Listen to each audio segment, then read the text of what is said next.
ஆதியாகமம் அதிகாரம் 1, 21 முதல் 31 வரை.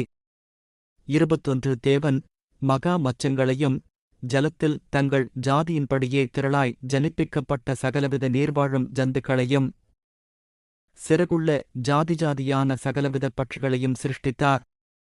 தேவன் அது நல்லது என்று கண்டார். 22 தேவன் அவைகளை ஆசீர்வதித்து, நீங்கள் பலுகிப் பெருகி சமுத்திர ஜலத்தை நிரப்புங்கள் என்றும் பறவைகள் பூமியில் பெருகக்கடவது என்றும் சொன்னார். 23 சாயங்காலமும் விடியற்காலமுமாகி 5ஆம் நாள் ஆயிற்று.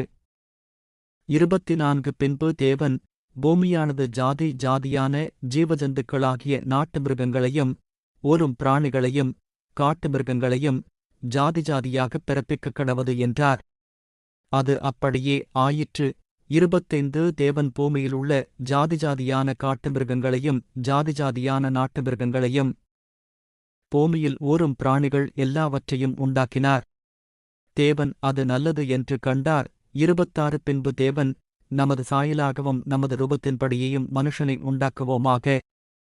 அவர்கள் சமுத்திரத்தின் மச்சங்களையும் ஆகாயத்துப் பறவைகளையும் மிருகஜீவன்களையும் பூமியனைத்தையும் பூமியின்மேல் ஊரும் சகல பிராணிகளையும் ஆளக்கடவர்கள் என்றார். 27 தேவன் தம்முடைய சாயலாக மனுஷனைச் சிருஷ்டித்தார். அவனைத் தேவசாயலாகவே சிருஷ்டித்தார். ஆணும் பெண்ணுமாக அவர்களைச் சிருஷ்டித்தார். 28 பின்பு தேவன் அவர்களை நோக்கி, நீங்கள் பலுகிப் பெருகி பூமியை நிரப்பி அதைக் கீழ்ப்படுத்தி சமுத்திரத்தின் மச்சங்களையும் ஆகாயத்துப் பறவைகளையும் பூமியின்மேல் நடமாடுகிற சகல ஜீவஜந்துக்களையும் ஆண்டுகொள்ளுங்கள் என்று சொல்லி தேவன் அவர்களை ஆசீர்வதித்தார்.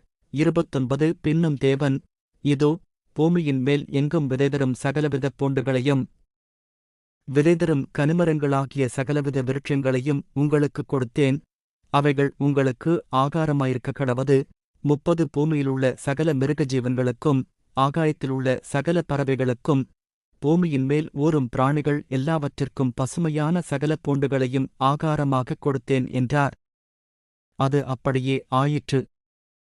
31 அப்பொழுது தேவன் தாம் உண்டாக்கின எல்லாவற்றையும் பார்த்தார். அது மிகவும் நன்றாயிருந்தது.